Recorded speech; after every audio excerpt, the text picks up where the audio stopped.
Bienvenidos y bienvenidas a Vista de Click, el podcast sobre visibilidad online para negocios. Y bueno, hoy aviso porque no solemos hacer esto, pero no quiere decir que no lo hagamos más. Hoy traemos un apasionante caso de éxito de transformación de un negocio. Damaso Curto, nuestro invitado de hoy, nos viene a contar cómo transformó su empresa, el grupo Billigan, tras el golpe que supuso la pandemia. Eso lo tenemos reciente y todos lo sabemos. Veremos cómo le afectó, qué hicieron para superarlo y sobre todo cómo están ahora. Así que avisamos si hablamos de caso de éxito es por algo. Empezamos.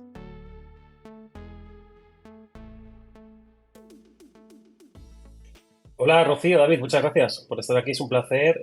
La verdad que cuando me contactasteis ahí por el mes de octubre más o menos, pues me contactasteis con el ánimo de hablar del tema de mi sector, el merchandising y demás, y bueno, me pillasteis en un momento que estábamos en plena campaña, muy a tope, y os dije, oye, vamos a hablar en enero si os parece, y retomamos el tema, ¿no? Y bueno, fue cuando me contactasteis en enero que tenía un poquito claro lo que quería contar, ¿no? Nosotros somos una empresa que normalmente no solemos hablar mucho sobre nosotros o las cosas que hacemos, somos bastante discretos. Eh, pero este tema era un tema que tenía muy claro que quería hablar porque es un tema que es un orgullo ya por el equipo entero, ¿no? Por todo el equipo del Grupo Biliza, como trabajó desde el primero hasta el último para conseguir esto. Y cuando te lo conté, David, pues sabía que el tema te iba a gustar y bueno, pues para eso estamos, ¿no? Para hablar un poquito de lo que nos pasó en la pandemia, que por hacer un poco de spoiler, así rápido, para tener un poquito de atención de la gente, pues bueno, fueron dos de nuestros mejores años. El 2020 fue un año súper positivo para nosotros, en un sector que estaba un poco tocado como el nuestro, y el 2021 fue nuestro mejor año de la historia gracias a la venta de mascarillas, sobre todo, ¿no? Entre otros artículos. Y ese es un poquito el spoiler y cuando queráis, pues empezamos, ¿no? Pues Damaso, muchas gracias, te agradecemos mucho que te hayas pasado, te damos la bienvenida a nuestro podcast y es lo que digo, nos hace mucha ilusión que hayas venido porque nos tienes que contar un caso de estudio que es una pasada y además agradecemos que quieras hacerlo en nuestro podcast. Así que si te parece, para poner un poco de contexto a la audiencia, no sé si nos podrías explicar qué es el grupo Billingham y a qué os dedicáis. Bien, nosotros nos dedicamos al tema del merchandising y regalos de empresa. Tenemos actualmente un catálogo con más de 20.000 referencias, que todas ellas son personalizables con el logotipo de un cliente. En España somos referentes desde hace mucho tiempo. No me gusta decir líderes, eso de líderes me chirría mucho, porque es que ya sabéis que entras en cualquier sitio, en cualquier web y todos son líderes, y no es así. Vamos a hablar de referentes. Y bueno, actualmente tenemos más de 90.000 clientes, lo cual es una auténtica barbaridad. Y eh, de los motivos por los cuales somos referentes fue porque empezamos muy prontito en el mundo del e-commerce, ¿no? Hace 20 años creamos nuestra primera versión de e-commerce en el 2003, que se dice pronto, y eso sin quererlo he puesto un poco la tecla de nuestro éxito, ¿no? Y bueno, aparte del merchandising, el regalo de empresa, que es nuestro core principal durante todo el año, tenemos otro negocio paralelo, que es muy divertido, un negocio además muy de nicho y súper típico de este país, que lo vais a conocer enseguida, que son los lotes de Navidad. Es un e-commerce que se llama lotesycestasdenavidad.es y bueno, pues es una sinergia bastante importante con el tipo de cliente que tenemos y demás, que cuando llega la Navidad pues nos ponemos a vender también turrones, jamones y capas y demás, ¿no? Y eso es un poquito el grupo Billingham a grandes rasgos. Quizá no sois líderes o no os consideráis líderes, pero en cuanto pensamos, Rocío y yo, de con quién hablar de merchandising, enseguida pensamos en Damaso y el grupo Billingham. Así que referentes seguro que sois, la verdad. Hay que ser humilde, yo creo que la palabra referente está mejor usada. Pero es que líder, es que de verdad me da un poco de rabia esto de líderes porque está todo lleno de líderes. No, hombre, no, seamos coherentes. Y bueno, ahora para entrar un poquito, antes de la pandemia, es decir, ¿cuál era vuestra mayor fuente de ingresos? Porque al llegar la Bueno, pandemia cambió muchísimo, ¿verdad? pues mira, íbamos con una trayectoria buenísima, de año tras año, crecimiento absoluto. El 2019 había sido nuestro mejor año histórico y nuestra fuente de ingresos pues era el merchandising. Regalos para empresas, regalos publicitarios.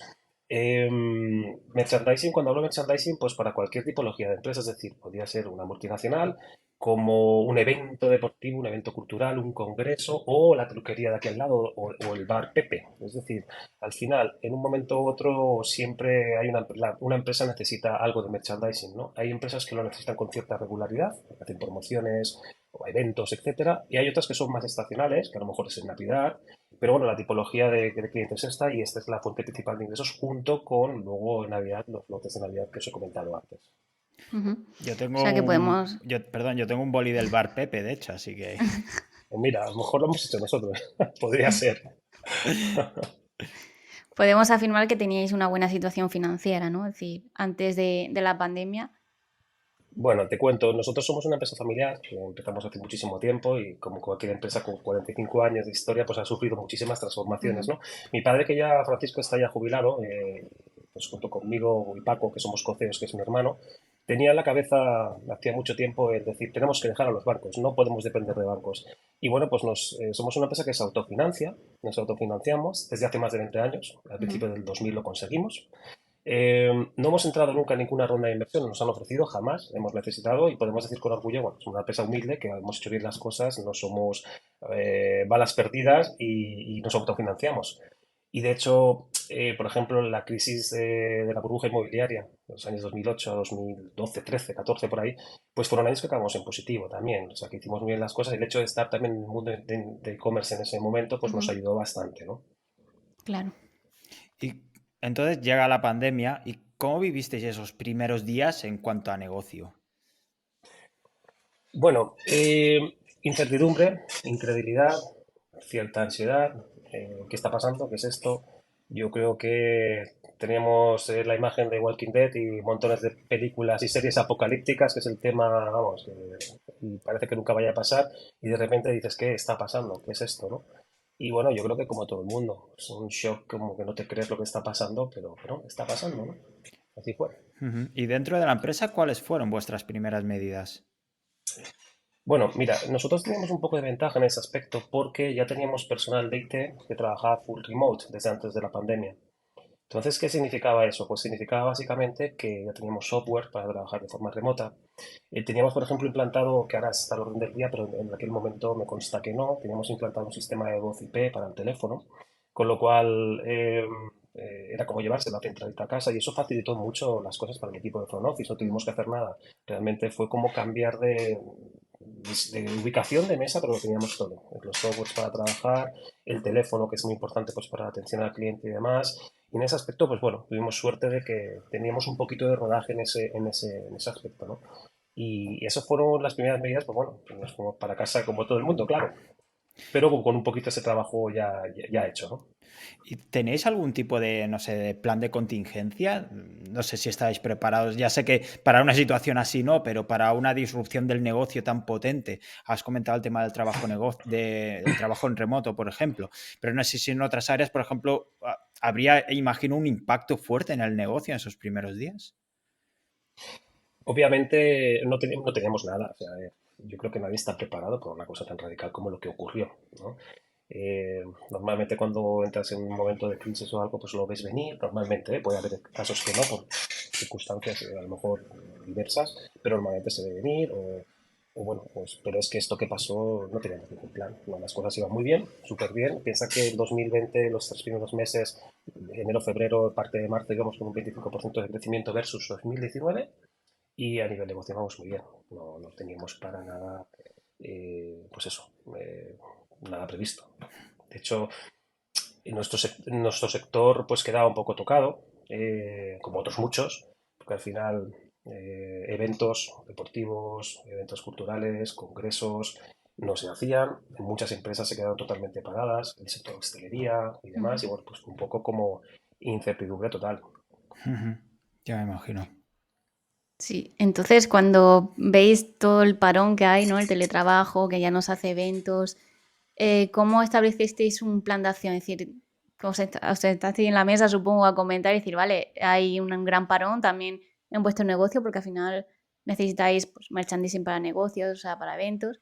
¿Qué es lo primero que se os ocurre para levantar un poquito la facturación, ¿no?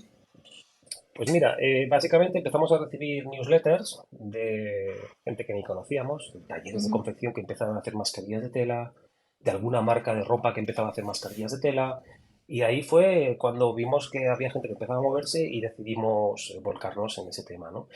Y bueno, pues nos volcamos directamente en empezar a pedir muestras de las cosas que nos llegaban, con certificados, etcétera. Por ejemplo, una de las primeras mascarillas que vendimos, que a las 2 o 3 semanas empezaron a vender, fueron mascarillas de la marca Turbo. ¿Sabéis la marca Turbo de ropa deportiva, sobre todo Ujú. especializada para natación? Pues bueno, por poneros un ejemplo, ¿no? Pero nos llegaba, bueno, gente que tenía un taller o que tenía tal y empezaban a hacer cosas, ¿no? Entonces empezamos a ver bueno, pues que eso era una posibilidad y empezamos lo que os digo, a pedir muestras Luego también había, muy curioso, laboratorios de todo tipo de cosmética que empezaron a hacer hidrogeles. Mm. Pues, por lo visto, la fórmula del hidrogel no era demasiado difícil y se empezaron a hacer hidrogeles como si no hubiese un mañana, ¿no? Y también, pues, vimos ahí el camino y al final, pues, nos llegaron de todo tipo de productos. Pensar que, aparte de mascarillas de tela personalizadas, que fue bastante importante la venta de mascarillas personalizadas en el 2020, sobre todo, estaban las quirúrgicas, las FFP2, que fue la bomba en el 2021. Luego vendimos también guantes de nitrilo, vendíamos pantallas faciales, vendíamos mamparas de metacrilato, geles hidroalcohólicos, de todo. Incluso proveedores y fabricantes que teníamos sacaron una línea de artículos promocionales antibacterianos, bolígrafos con tratamiento antibacteriano, libretas con tratamiento antibacteriano. Era una locura, psicosis. Unos llaveros abre puertas, es decir, para con un llavero así largo poder abrir una puerta sin tocar el pomo. En fin, Ujú. bueno, ahora lo miras con perspectivas y dices, madre de Dios. Pero fue así, ¿no? Y sí, sí, pues ahí fue cuando vimos que había que ponerse las pilas. Qué bueno. Rápido fue. Ujú. Genial. Damaso ha tenido la amabilidad de pasarnos unos datos de visitas y los productos más vendidos durante el año 2020-2021, así que te lo agradecemos, Damaso. Pero es evidente que las mascarillas han sido vuestro producto estrella, ¿no? ¿Cómo encontrasteis un proveedor de fiar? Bien, bueno, esto de los datos, primero comentar, por lo que sepa la gente, que cuando yo os expliqué la historia, David, pues te honra que no me pediste nada, pero que yo dije, tengo que enviarte datos. O sea, yo quiero hablar, pero hombre, que haya unos datos que corroboren que lo que voy a decir no es un señor loco que se está inventando aquí ninguna cosa, ¿no? Lo Entonces, corroboras, sí, sí, sí, sí. te los envío con mucho gusto porque son datos dignos pues de caso de estudio realmente, ¿no? Me preguntabas cómo encontramos El proveedor para las o cómo. mascarillas. Bueno, los proveedores fueron un poco cambiando. Como te digo, el primero que tuvimos fueron mascarillas de tela de la marca Turbo. Se vendieron muchísimas personalizadas y luego empezaron a llegar crossistas y proveedores a nivel España y Europa que empezaron a importar mascarillas quirúrgicas del tipo 1, del tipo 2, mascarillas FFP2, de las K95, no sé si os acordáis, las famosas Ujú, KN95 que luego se prohibieron, pero al principio eran necesarias porque ujú. no habían otras. Entonces, la verdad que salieron bastantes proveedores. Lo que pasa que sí que era cierto que la dificultad radicaba sobre todo en la veracidad de los productos y de los certificados, las homologaciones, ¿vale? Porque nos encontrábamos con cosas que decías, pero ¿esto qué es? Un laboratorio que no sabías ni lo que era, que no era oficial y cosas un poco extrañas, ¿no? Entonces teníamos mucho cuidado con lo que obviamente íbamos a vender, ¿no? Queríamos dar un producto bueno y homologado, ¿no? Y bueno, la verdad que con que hubo mucho movimiento salieron bastantes opciones en ese aspecto y poco a poco el catálogo iba mutando, iba cambiando, iba creciendo, iba variando, ¿no? Y Ujú. bien, bien. Por eso también te preguntaba por el proveedor fiable, porque salieron muchísimas noticias que incluso a la administración pública que tuvieron problemas de compras de lotes de mascarillas que luego no estaban homologadas o que no servían para nada o que incluso no llegaban, ¿no? Y había habido algún caso sospechoso. No sé si en relación a esto tuvisteis algún problema, no sé, con la administración pública a la hora de que fueran homologadas o para vender este tipo de productos en concreto en un momento tan específico. No, la verdad que no, la verdad que no tuvimos ningún problema. De hecho, uno de nuestros clientes fue la Comunidad de Madrid, que no tengo que ver nada con el caso aquel que hubo claro oscuro, ¿sabes? No tengo nada que ver, pero hicimos un montón de miles de mascarillas de tela, además, con el logotipo de la Comunidad de Madrid a los dos lados. Y no tuvimos, la verdad, que ningún problema. Y la verdad que sí, nos lo trabajamos mucho para hacer las cosas bien. Ya os digo que era un tema muy delicado que nos lo tomamos muy en serio, ¿no? Porque Ujú. al final era un tema de salud pública y la verdad que no tuvimos ningún problema. Vale. Has hablado sobre todo de mascarillas de tela. Claro, llegó un momento que este tipo de mascarillas personalizadas de tela se prohibieron en muchos establecimientos, ¿no? Y en los hospitales, por ejemplo. ¿Qué hicisteis con esto? Básicamente, nosotros, la mascarilla de tela fue el boom en 2020. Mm. Totalmente. El 2021 también se vendieron, pero el boom fue en el principio, en 2020, cuando ya la gente empezó a volver a los negocios, era una mascarilla súper demandada. Eh, Cuando esto pasó, que efectivamente las mascarillas de telas pues, no era la misma protección que una FFP2, vino el boom de las FFP2, que fue en el 2021. Entonces, Vale. bueno, se seguían vendiendo de tela, se seguían vendiendo, gente incluso que había hecho pedidos y luego pues hacían repeticiones porque obviamente la mascarilla tenía una caducidad, hay que cuando las lavabas varias veces y demás, ostras, pues o la cambias o eso no era efectivo, ¿no? Y bueno, pues luego vinieron las FFP2, que realmente eran las que más protegían, ya se sabían que eran las que más protegían y fue el auténtico boom de FFP2 en 2021. Ujú. Genial. Y en cuanto al marketing, ¿qué hicisteis para promocionar los nuevos productos? Es decir, ya hablamos de creación de landing, newsletter, alguna estrategia de SEO o de ads. ¿Qué nos puedes contar sobre esto? Bueno, pues mira, en minuto cero nos pusimos a trabajar todo el equipo, marketing, desarrollo, front office, todo el mundo, creando landings específicas para los productos que teníamos. Al principio pues creamos una sección que se llama Quédate en casa, Mm.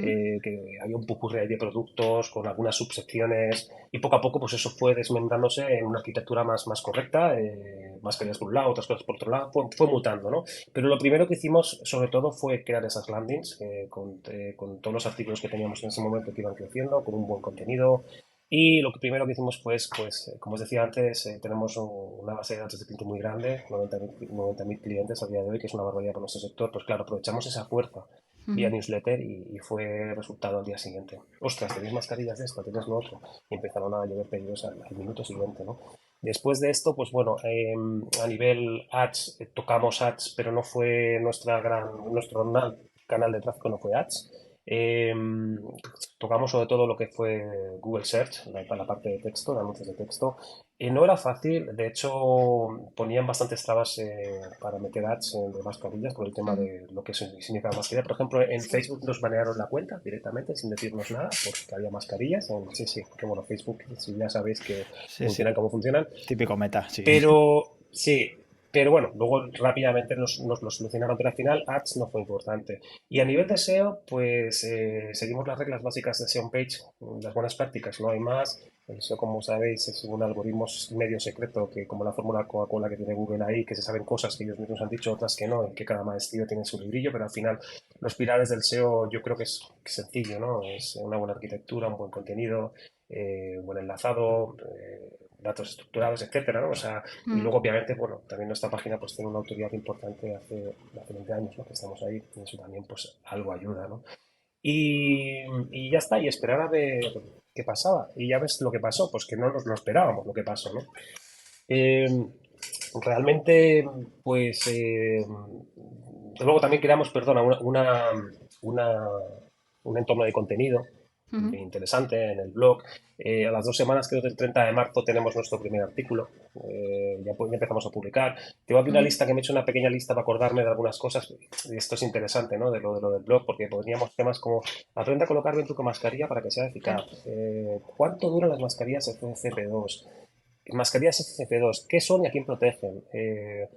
Estos son los 6 errores que cometes al colocarte y usar la mascarilla. ¿Cómo identificar si tu mascarilla está homologada? Mascarilla quirúrgicas, tipos, características y usos. Eh, Toda una serie de cuestiones que estaban Ujú. al orden del día, ¿no? Y bueno, pues claro, eso también ayuda un poco a todo, ¿no? Entonces, si me enrollo mucho de parar, es que yo ya veis que empiezo No, no, súper y no interesante. paro. Bien, entonces, sinceramente, esto empezamos a trabajar y yo cuando empezamos a trabajar, hombre, pues no tenía grandes esperanzas. Digo, a ver, que nos dedicamos al merchandising, ¿no? ¿Cómo vamos a competir nosotros con, yo qué sé, pues e-commerce farmacéuticos, ¿no? Con los bien Ujú. potentes o con el todopoderoso Amazon. Pues vaya, si lo conseguimos, ¿no? Primero, por ejemplo, como curiosidad, mascarillas personalizadas, nos posicionamos absolutamente toda la pandemia en top 1 con mascarillas personalizadas. Entonces hicimos cientos de miles de mascarillas personalizadas. Luego también nos posicionamos, que de hecho todavía seguimos en primera página por muchas keywords de estas que os voy a decir. Por ejemplo, mascarillas quirúrgicas homologadas, estamos todavía en primera página, pero pusimos top 1, top 2 y iba bailando mucho entre los flyers Mm. que estábamos allí. Luego, eh, por ejemplo, el boom de las FFP2, perdón, eso sí que fue increíble. Por ejemplo, si todavía a día de hoy lo he comprobado, ¿no? Pues para ver cómo estamos, porque ya no le dedicamos atención a estas páginas, porque obviamente ya ha pasado el boom, ¿no? Pero si pones mascarillas FFP2 baratas a día de hoy, estamos top 1. Pues esa keyword traía un tráfico, pero brutal por encima Ujú. de Amazon. Si pones mascarillas FFP2, estamos en primera página aún, pero es que llegamos a estar top 1, top 2, top 3. Había un baile completamente entre los dos tres que estábamos allí. Era una barbaridad. Cuando eso se ponía top 2, top 3, top 1, era una barbaridad. Luego, por ejemplo, mascarillas FFP2 negras, nos pusimos Ujú. top 1 también.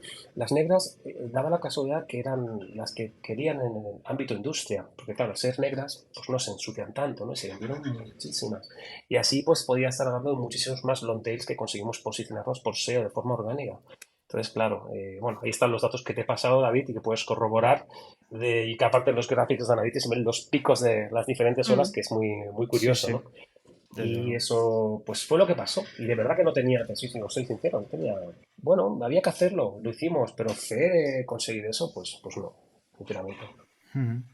Al final es un buen ejemplo del que el SEO es un canal potente y sobre todo si eres rápido, planificas la estrategia y te pones a hacer una estrategia de contenidos, tus landings, tus keywords transaccionales, como has dicho, que al final mascarilla era una keyword súper transaccional. Y siguiendo un poquito con el SEO, ¿hiciste algún tipo de estrategia de comunicación, es decir, de relaciones públicas, lo que llamamos link building?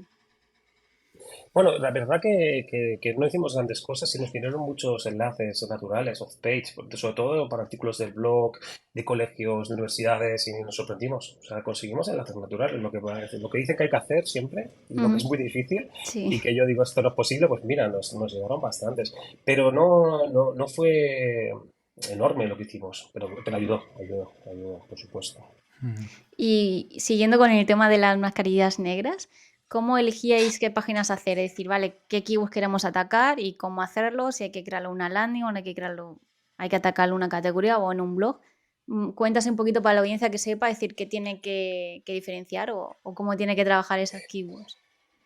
Bueno, la verdad que, como os dije al principio, fue mutando mucho, según las necesidades del momento y viendo que teníamos que reorientar la estrategia para un lado, para otro. Entonces, había keywords que nos posicionaban muy bien las categorías, las landing de productos, y otros que nos Ujú, posicionaba genial la ficha. ujú, Y otros en los que posicionaba como un tiro los artículos del blog. ¿Vale? Era un poco mix. Entonces íbamos jugando ahí. Los artículos de blog también se utilizaron pues, para en el mismo artículo poder ofrecer el producto, de claro. manera que, que alguien buscara una información informacional o algo, pues también se encontrara, oye, pues tenemos esto, pero mira, aquí tenemos estos artículos, ¿no? Entonces fue un poco de todo, ¿no? Y al final lo que os he dicho antes, pues hacer bien las cosas y bueno, pues ser rápidos, porque fuimos muy rápidos. Porque al final había mucha gente vendiendo online, pero sí que es cierto que muy poquitos fuimos los que estuvimos ahí, arriba. Ujú. Interesante. ¿Y puedo preguntar si el SEO lo llevabais vosotros in-house o contabais con ayuda externa? Porque el tema de ir mutando, estar atento a las tendencias, a las búsquedas, a ver qué páginas hacer, es muy importante para seguir ahí y en un ambiente tan cambiante como era entonces. Es in-house total de toda la vida. Pues qué pasada, o Sí. sea, sí, sí, tenéis muy buen equipo y estar ahí a la última. Sobre todo, como decías, había muchos, aparecieron muchos competidores. No sé si hacíais seguimientos de qué hacían en los competidores o cómo se movían tanto por productos como a la hora de estrategias concretas de marketing para promocionar los productos. Mira, sinceramente poco, porque había tanto volumen de pedidos, era tanta locura que no pues, estábamos por atender todo lo que podíamos a la gente que eh, nos encontraba, ¿no? Lo único que sí que mirábamos de vez en cuando eran precios. Y sí que os puedo decir que además es que éramos los más baratos. Si no los más, estábamos con los más baratos, ¿no? Y esa es una cosa también que quiero recalcarlo, ¿no? Porque al final para nosotros pues nos fue muy bien con las mascarillas, pero desde el primer momento fuimos con unos márgenes súper reducidos. Nunca buscamos vamos a enriquecernos con esto, no. Y bueno, lo único que vi son los precios y me sorprendieron pues que había veces que decías, pero por Dios, que estáis vendiendo esto 3 veces más caro de lo que es. O sea, había gente que abusaba Ujú. mucho. Y bueno, cuando ibas a las farmacias y demás, yo que sabía lo que costaba una mascarilla y veía lo que te cobraban, digo, por favor, me daba mucha rabia, ¿no? Eso es un poco lo único que miramos, pero después todo tan rápido, ¿sabes, David? Y tan Sí, sí. del día a día, y encima, pues que teníamos ese volumen de tráfico y de negocio que no había mucho más que hacer, ¿no? Ya Ujú. estaba todo, ¿no? Al final, sin querer, cambió vuestro cliente o vuestro público objetivo, ¿no? Porque antes, sobre todo, vendíais a empresas y ahora a particulares también, ¿no? Bueno, entraron muchos particulares. La empresa siguió siendo lo más importante porque la empresa nos compraba mucho volumen, ¿vale? Y los particulares pues compraban dos, tres cajas de Claro. 20 unidades de CFD2, cosas así. Pero claro, entraron particulares, pero igualmente la empresa fue el grueso de la facturación. Piensa que, no sé, por ejemplo, cuando volvieron los hoteles y demás, una locura. Ujú. Los hoteles necesitaban, teníamos cadenas de hoteles, clientes que, claro, necesitaban mascarillas FFP2 cada dos por tres y en volumen, ¿no? Entonces, bueno, pues hubo también, ya te digo, mucho particular, obviamente, pero el cliente empresa fue realmente lo importante para nosotros y donde nosotros estamos enfocados siempre. Ujú. Entonces, ¿intentasteis adaptar un poquito el estilo del mensaje o de comunicación a esos particulares que ahora pues os conocían? Por lo menos también para poder dirigiros a ellos y que se sintieran un poquito pues, reconocidos, ¿no? ¿O seguisteis en vuestra línea? Bueno, al final lo que explicábamos en estas landings era lo que la gente pues quería ver, escuchar. Se ponían los certificados homologados descargables para que se vieran. Se ponía una Ujú. descripción clara del producto. Se trabajó muchísimo. Es decir, era un producto que estaba preparado para quien quisiera comprarlo, que viera que cumplíamos con los requisitos necesarios, ¿no? No había una cosa especial para decir eres empresa o, ¿sabes? O eres particular. Era algo para todo el mundo igual, la verdad. Ujú. Ujú. Y Damaso, no sé si nos podrías contar más o menos cómo fue la evolución de la facturación desde que se inició la pandemia. Pues bueno, sí, sin ningún problema. 2019, creo que lo he dicho antes, era nuestro mejor año histórico, acabamos con el mejor año. 2020, que fue cuando empezó la pandemia, pues iniciamos el año como un tiro, la verdad, con un 25% de crecimiento versus 2019, 2019 el mismo periodo, de enero-febrero, parte de marzo. Eh, Estuvimos 2 meses prácticamente pues muy parados, como todo el mundo, que fue cuando empezamos a crear todo esto y demás. Y 2020 pues acabamos en positivo, cerca de 2019, aún habiendo tenido, no fue tan, no superamos 2019, pero nos quedamos cerquita. Y 2021 pues arrasamos, la verdad, sí, que fue nuestro mejor año histórico gracias a las ventas, sobre todo de mascarilla FFP2, ¿no? Y ahora 2020, o sea, perdona, 2022, pues bueno, ha sido un año brutal para nosotros. Hemos acabado con un 40% de crecimiento versus anterior, que fue el mejor, que había sido el mejor año, pero ahora ya sí que es solo de merchandising. Ujú. Ahora ya es nuestro producto, lo cual, bueno, supongo que un poco todo va acompañado, ¿no? Que también es cierto que hay mucha alegría generalizada en todos los sectores, ¿no? Y bueno, pues eso ayuda y aparte, pues la captación de clientes, pensar que, creo que lo he comentado antes, que más allá de lo económico, lo importante fue la captación de más de 10.000 nuevos clientes en un año y medio. Si lo he comentado, si no lo he comentado ahora, cuál es una auténtica barbaridad. Bueno, pues entiendo que todo eso hace que ahora pues sume, obviamente. Sí, sí. Y es evidente que los eventos han vuelto con fuerza. La gente, como dices, tenía ganas. No sé actualmente qué Sí, porcentaje representan los nuevos productos, las mascarillas, actualmente. nada. Ahora, es que no te sabía decir porcentaje, yo creo que no llega al 1%. Se ha quedado pues hospitales y empresas así que necesitan mascarillas por temas industriales y sigue habiendo pedidos, pero es realmente, no sé, te digo un 1% por decirte algo, pero yo creo que ni llega, sinceramente. Y oye, y felizmente, que de verdad, que yo vendía mascarillas y os lo juro que estaba harto de vender mascarillas. Digo, que se acabe ya esto, como estábamos hartos todos, de verdad, ¿eh? O sea, joder, que Imagino. no quiero volver a vender mascarillas, en serio. Sí, sí. Entonces, pues se puede decir que de alguna manera hemos vuelto a esa normalidad de eventos y demandas de productos de merchandising, la de antes. Sí, sí, totalmente, totalmente. Nosotros ya no, eso está olvidado. Y vosotros en cuanto Espero que a... así sea. Nosotros también. En cuanto al a vuestro trabajo, vuestro día a día, ¿también habéis vuelto al día a día anterior a la pandemia? ¿O os ha cambiado algo? Bueno, se ha cambiado pues más flexibilidad con el trabajo en remoto para los trabajadores. Entonces hay días que trabajan en casa, días aquí, hay gente que está full remote. Básicamente eso, pero que nosotros también ya lo teníamos de antes por algunas personas de IT, con lo cual era algo natural, ¿no?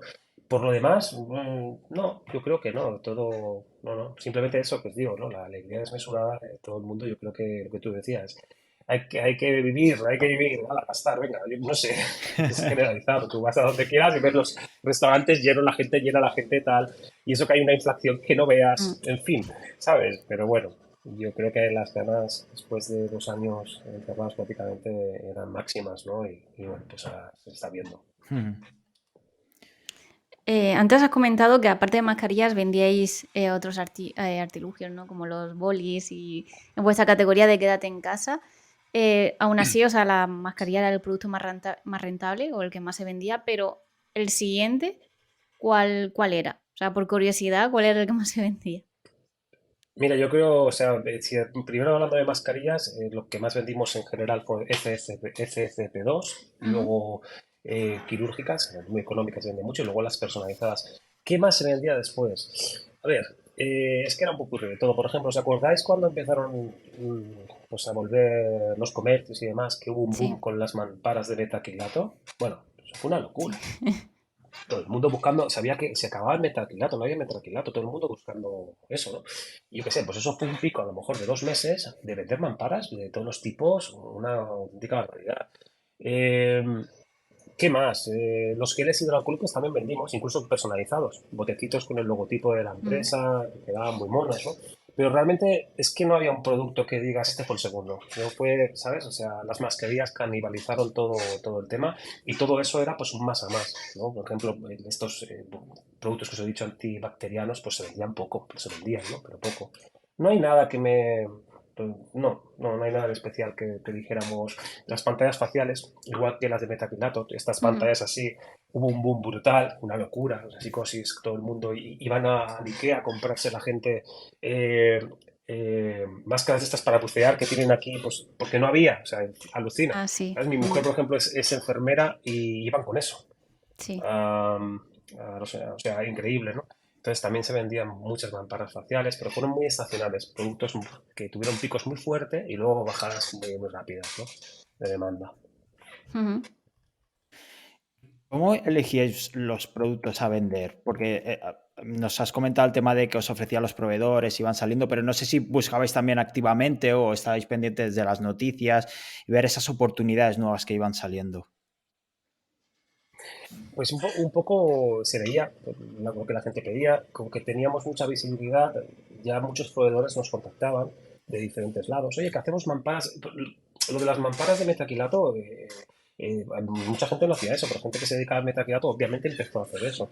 Las pantallas faciales, gente que tenía industrias que, yo que sé, pues creaban gadgets de lo que fuera, incluso imprentas y demás, hacían pantallas faciales con una goma, con una esto de plástico y con una visera aquí. Es decir, y eso nos llegaba a nosotros, al tener pues nombre en el sector y Hmm. estar posicionados por las marcas, supongo que iban buscando pues gente de players fuertes que para mover este producto. Entonces realmente era un bombardeo constante de newsletters con cosas de todo tipo de esto, ¿no? Y lo que tú dices también, pues el momento pues hacía que la demanda fuera para un lado o para otro.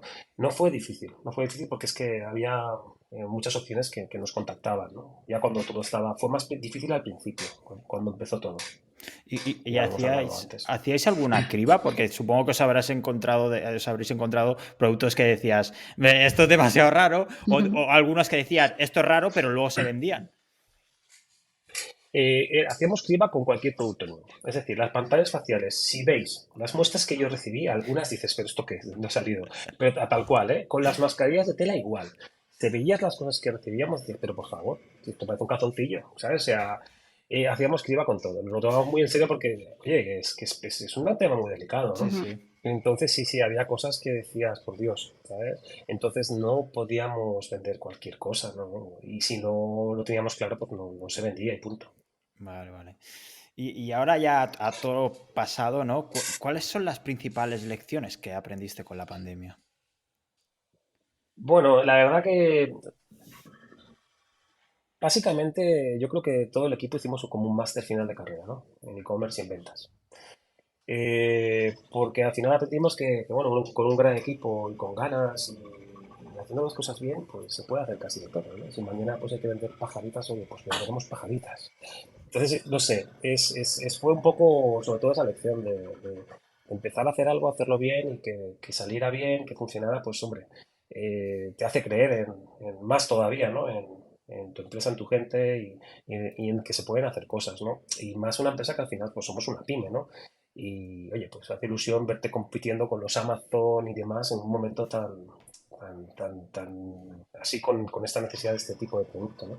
Y básicamente eso, de verdad, es como, por eso estoy contando esto también, ¿no? Un poco lo que te decía, al final no somos de hablar, pero esto yo creo que había que contarlo, ¿no? Ujú. Porque Ujú. es como un poco de cara al equipo, de cara a nosotros y bueno, pues oye, que hace orgullo que una empresa pues como nosotros pues haya podido competir y estar ahí y proveer de mascarillas a España, ¿no? Que al final hemos vendido millones de unidades, entre todas hemos vendido millones de unidades, una locura, ¿no?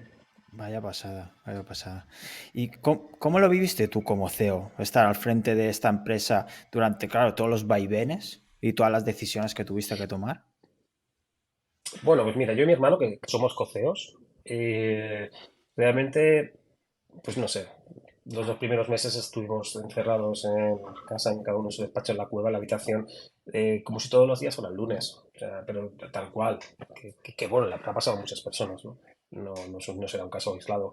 Entonces, trabajando, pues eso, en la búsqueda de proveedores, en coordinando con los equipos la creación de la misma, mil cosas, ¿no? Y pivotando de un lado para otro, mil cosas. Y bueno, al final, pues bueno, la verdad que fue determinante la ayuda e integración de todo el equipo, que fuimos todos remando a unas y no, sin equipo no somos nada.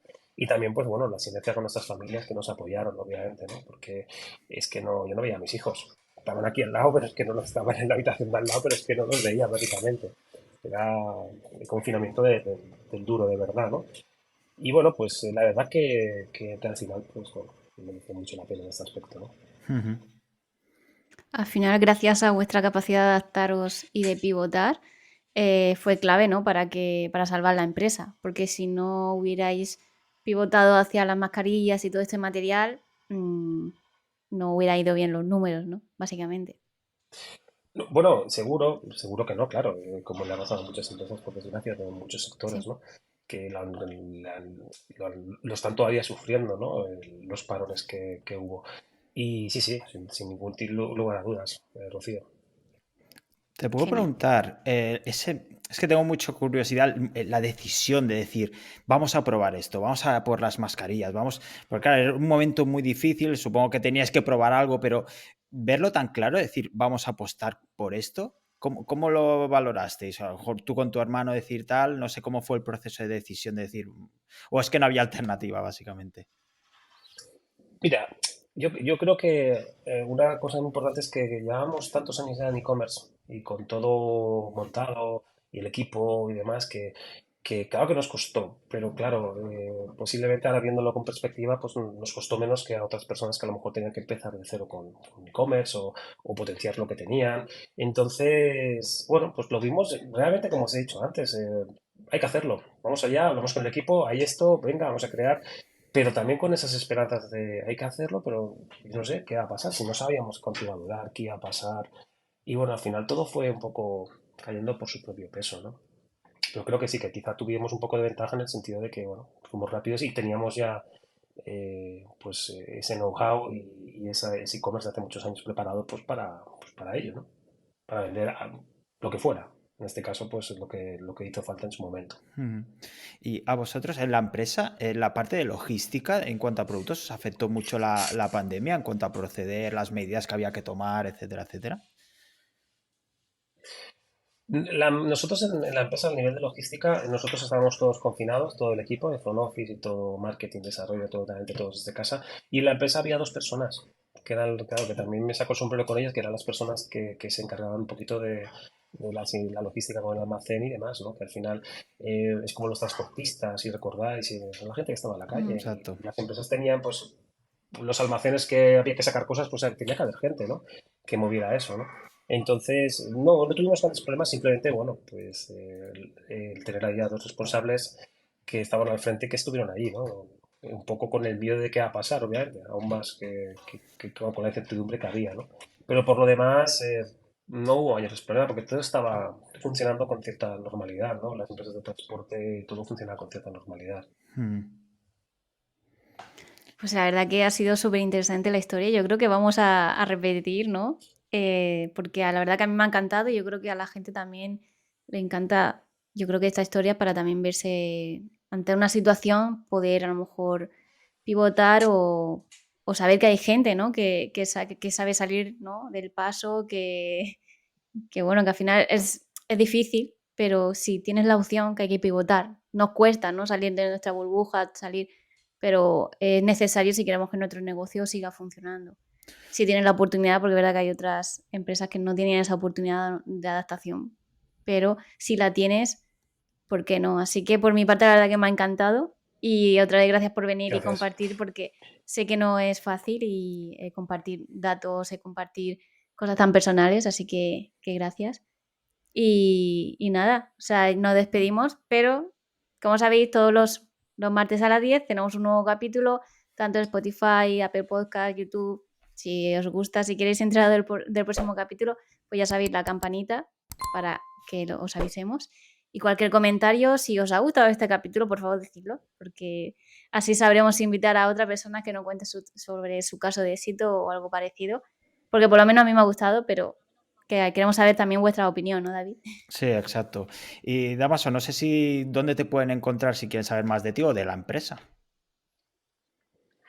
Bueno, la empresa, como sabéis, es grupobellingham.com. Pero yo en Twitter me llamo Danku, es Dámaso Curto, es Dam de Dámaso y CU de Curto, Danku, sencillito. Y bueno, estoy en LinkedIn también como Dámaso Curto. Tengo un nombre peculiar que no hay muchos Dámasos, seguro que es fácil encontrarme. Y nada, un placer. Si alguien me quiere contactar en algo que pueda ayudar, oye, pues un placer. Y nada, daros las gracias de nuevo, porque bueno, me habéis dado la oportunidad, mira, de contar esto, que ya os digo que sí quería hacerlo y lo he hecho, ¿no? De hecho, o sea, que contento y agradecido también. La verdad es que ha sido Muchas gracias. un placer y una verdadera lección de adaptación, sin duda. Pues nada, placer. Pues muchísimas gracias a todos y nos vemos el próximo martes. Estaremos aquí contando alguna otra cosa que nos inventemos. Muchas gracias, Rocío, muchas gracias, Dámaso, y muchas gracias a todos. Hasta el martes. Chao.